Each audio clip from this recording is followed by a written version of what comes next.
Question 21. Is God angry with us because of our sin? Although God is usually angry with sinners, he is not angry with us if we believe in Jesus. All his anger for us was poured out on Jesus at the cross. So, is God angry with us because of our sin? Although God is usually angry with sinners, and let's stop there and look that up. So, Romans 2:5. Okay, so right there it talks about people storing up wrath, God's wrath, which is a word for anger. I know that some of you guys under the influence of American preachers say wrath. That is how Americans say it. Almost no one in England knows what you're talking about when you say wrath. And they're wrath unless they're middle class. All middle class people say wrath, and working class people say wrath. And if you say wrath without pronouncing the th, it sounds like some wooden thing that people float on in the water. So just to be clear, if you are going to say wrath, it's wrath. But most people just say anger. Okay. So, but just be aware. I would say pretty much everyone here from a certain church says it the American way, but the only reason why you do that is because you've heard American preachers say it. But you just got to remember, most of the people you're trying to reach have never heard Americans say wrath. So just be aware. It's not a common word, but I do remember when Wrath of Khan came out, Star Trek, when I was a kid. And then, so, all right, well, anyway. I see I'm not going to win this one. So, okay, so what do we naturally store up for ourselves? Yeah, God's anger. We naturally store up God's anger. Is God angry with us because of our sin? Although God is usually angry with sinners, he is not angry with us if we believe in Jesus. So let's look at that. John 3:16 to 18. And then if you could read verse 36 as well, please. Okay, so what do we avoid if we believe in Jesus? God's anger. Let's just say anger, yeah? Let's just say, because whether you say wrath or wrath, no one really knows what you're talking about until you say anger. The problem I had with saying with anger as well, though, is that a lot of people in the States mislay what anger is and think God's anger is going to be like their mother or their father's, where they just go mental and smash them up. Mm-hmm. So you might have to explain anger as well. That's a very good point, explaining anger. It doesn't help us, though, still, if we say wrath, does it? No, it doesn't. So either way, we've got to clarify that this anger is not God being out of control, but it is a calculated anger that is for the exact right amount for the sin that you commit.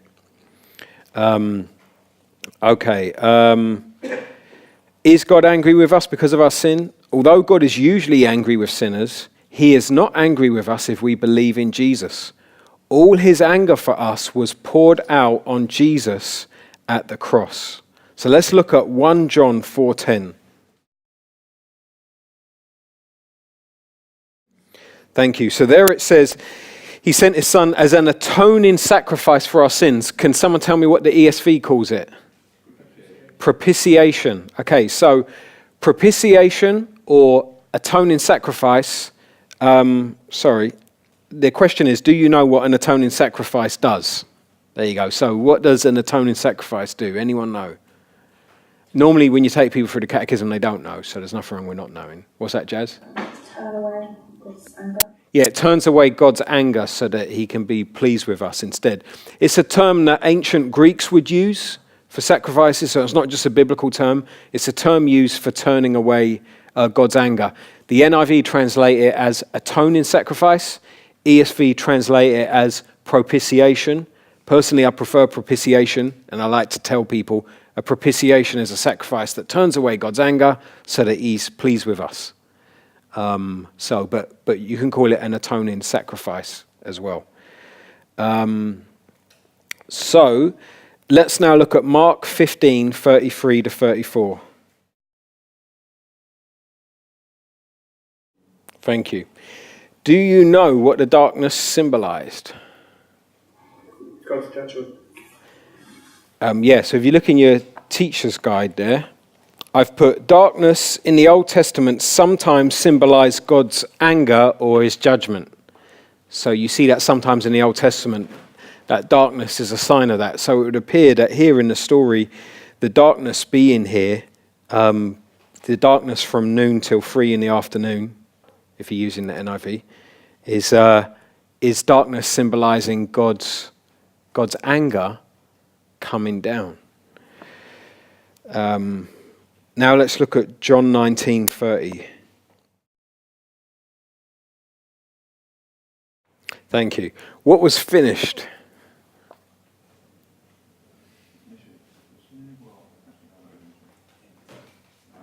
God's anger for people's sins, for people's sins in the cross. Right, yeah, so you've had this darkness come down for 3 hours, right? You've had this darkness come down, God's anger, and then at the end Jesus says, it is finished. So what's finished is Jesus taking all that anger for anyone who will believe. So is God angry with us because of our sin? Although God is usually angry with sinners, he is not angry with us if we believe in Jesus. All his anger for us was poured out on Jesus at the cross. So you've got a picture there of a gun, and it's kind of like if you're expecting someone to shoot you with a gun, and then they click it, they pull the trigger and it just clicks. And it's like there's no bullets. And the reason why there's no bullets is because God has already emptied the gun into his son. So Jesus has taken all the bullets on himself. There's no bullets left for you if you believe in Jesus Christ. There's no more anger left for you. So Duncan, what's God's response when he said, is it grief then rather than anger? Are you talking about the sin of believers? So the question is, what is God's response when believers sin? Yeah, you're exactly right. It would be grief, but not anger. So when we sin now because we believe in Jesus, all the anger for that sin was poured out on Jesus at the cross. There's no anger left for him to be angry at us, but he is grieved by it until we confess and repent. Isn't anger slightly wrong? Because it should be wrath or wrath on the cross. Well, wrath is another word for anger, unless you have do you have a slightly different meaning to wrath? Well, because anger, maybe I'm getting mixed up with the words, but there's God's wrath. You can say it how you want to say it. I'm probably wrong. Yeah, it doesn't matter. I should never have brought it up. Because God pours out his anger or his judgment. Maybe I'm thinking of judgment and anger. It seems to me that there's only a few periods where God pours out his wrath on the earth. Okay, so what there's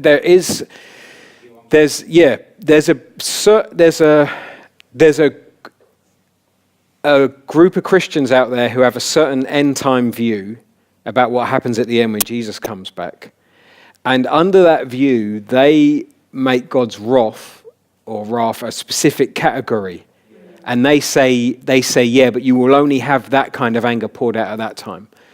I used to subscribe to that view, but I would actually really question it now. So I don't see a separate category of, well, this is what God's wrath is, and then this is what God's anger is. I see it as God is angry at sin. People are storing up God's anger for them to be poured out on Judgment Day. And you will see that anger come out in certain ways in this life as well. But for the Christian, there's no anger because it was all poured out on Jesus at the cross. So I will use the term anger and wrath interchangeably. But I stopped using the term wrath when my mum said, what is this wrath that you keep talking about, saying that the wrath was put on Jesus? It sounds like there's some wooden boat on his, and then I was like, okay, I'm going to start saying anger from now on. But obviously with anger, we need to be careful that we don't make it sound like some emotional, out of control anger. Because it says like God is angry at the wicked every day, doesn't it? So do you know what I mean? So yeah, I think there's a sense in which his anger is being shown each day, and at the same time his anger is also being stored up. but I'm not splitting them into two different categories. Maybe you could split them into two different categories, but stored up anger and everyday present anger. Or maybe you could do that. Maybe you could write a book on that or something. I don't know. Okay, let's go on to the next picture. A lot of people view God this way, as they feel like they're the little boy in that picture and that God's angry at them because you've sinned again and you're like, boy, now God's angry at me. And it's really important to get that for any sin that you've done, God was angry about that sin. But guess what? He poured out that anger on Jesus 2,000 years ago on the cross, which means now when he looks at you, he's not angry about that sin, but he is grieved by that sin until we confess and repent. Now, something I really want to clarify. I've put this in a teacher's guide under the for further study. It's important to be aware that the Son and the Father agreed to do this. Otherwise, there can be the false notion that the Father vindictively hurt the Son and the Son was unwilling to suffer. So when we talk about Jesus taking the Father's anger, we've got to realize that Jesus agreed to do this and he wanted to do it and he did it as a willing sacrifice, which means you can't tell this story, right? Someone done a movie of this. Yeah, a friend of mine put it on his church website. And I was like, oh, how do I tell him? Basically, the story is that there's a guy who works at the junction at the trains, right? And he sees a train coming, and his son is playing on the tracks, yeah? And he's like, oh no, what do I do? He's like, if I change the lever so that the train changes tracks, then the train won't hit my son, but the train will go onto its side and everyone will die. And he's like, what do I do? And then he says, I know what I'll do. I'll just leave it. And then the train will come along and hit my son, and my son will die, but the people will live. Now, it's a powerful story, and it's a heresy at the same time. Because what it teaches is that Jesus didn't willingly make himself a sacrifice. Instead, it makes it sound like God the Father said, all right, here's what I'll do. I'll let Jesus die. And because some Christians have presented the gospel that way, so I used to tell a story back when I first started planting a church where I'd say there's a bus going down the A3 to Asda, right? And the bus driver's driving it, and then he suddenly sees his son in the road. And he's like, if I slam on the brakes, everyone in the bus will die. So instead, I hit my son. And I used to love telling this story. I thought, wow, it's so emotional and powerful. But it's wrong because it makes it seem like the son wasn't involved in the planning. And this is why some people like Steve Chalk, who used to be like the poster boy of British evangelicalism, people like him started saying that this teaching that the Father pours his anger on the Son is cosmic child abuse. That's what he said. They said it's like cosmic child abuse. Why would a father pour out his anger on the Son? That's just horrible. That's what he would say. And so then what happened was a bunch of people started rejecting the idea of Jesus taking the Father's wrath on the cross. And so we have to be careful that we don't misrepresent God the Father and that we don't misrepresent Jesus the Son. And instead, we want people to know that God the Father and Jesus the Son together planned to save sinners.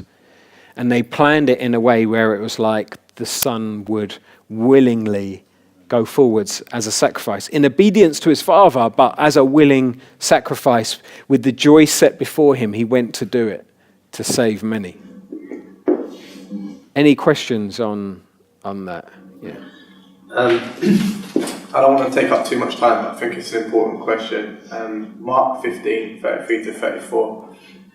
I understand that there's no way of getting away from the text, but in terms of helping to apply this in an urban context and having darkness continually associated with negative things, how do we get around that in terms of applying that? Because we live in a culture and a society where that's always attached to race, and where you might have people that already associate Christianity as being a white man's religion. Mm-hmm. How do we faithfully deal with the text and explain that without perpetuating that worldview?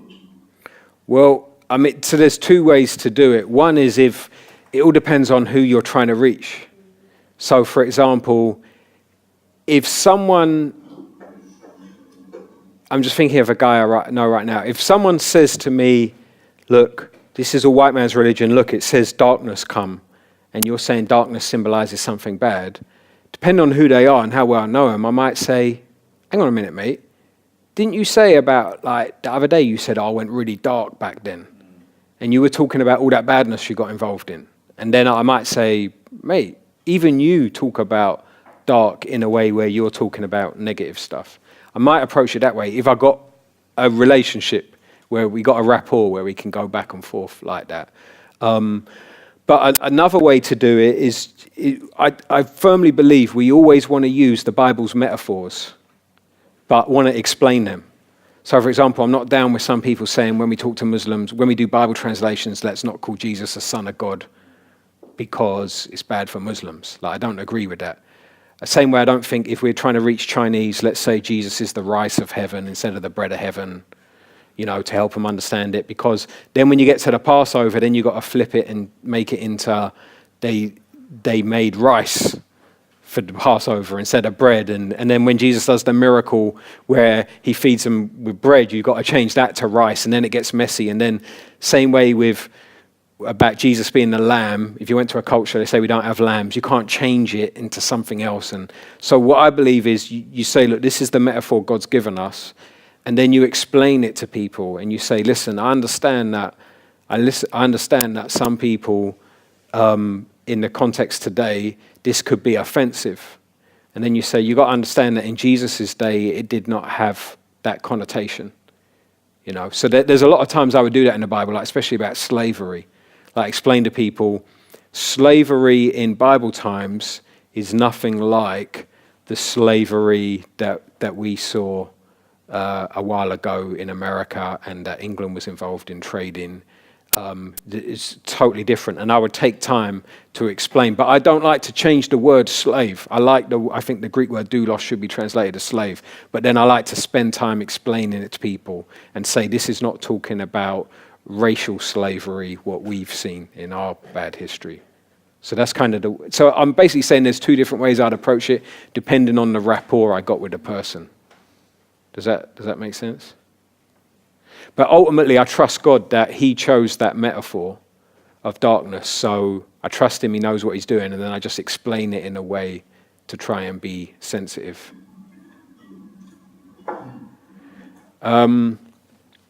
This doctrine, by the way, is what is called penal substitutionary atonement. Penal meaning penalty, substitutionary meaning Jesus was our substitute. He took the penalty, atonement meaning a sacrifice that turns away God's anger so that he's pleased with us. I was wondering, is anger the right word? Because I was thinking of the story of Ananias and Sapphira, and that seems like God was angry. I mean, like, you could say, well, no, he wasn't angry because of his grief he killed them instantly. But like, if I was just to look at it, I think that's angry. We don't have time to look at the Ananias and Sapphira. I'd want to look at that. Want to do some exegesis of the text there and see what's going on there. I would say that basically. For a long time, Christians have been very comfortable with the idea that God poured out his anger on his son at the cross. And when that got challenged was in the 1920s by liberal Christians, if you can call them Christians. But does anyone guess what doctrine liberals used to argue that God didn't pour out his anger? God is love. God is love, therefore he could not have poured his anger. So again, that's where we come back to the doctrine of the simplicity of God, where we don't want to reduce God to just one attribute, but realize that all those attributes qualify the other attributes. He is love, but he's also just. And a just God, when he sees injustice, will be angry. Okay, any last questions on that? Okay, so these are the application questions. Do you ever feel like God is angry with you?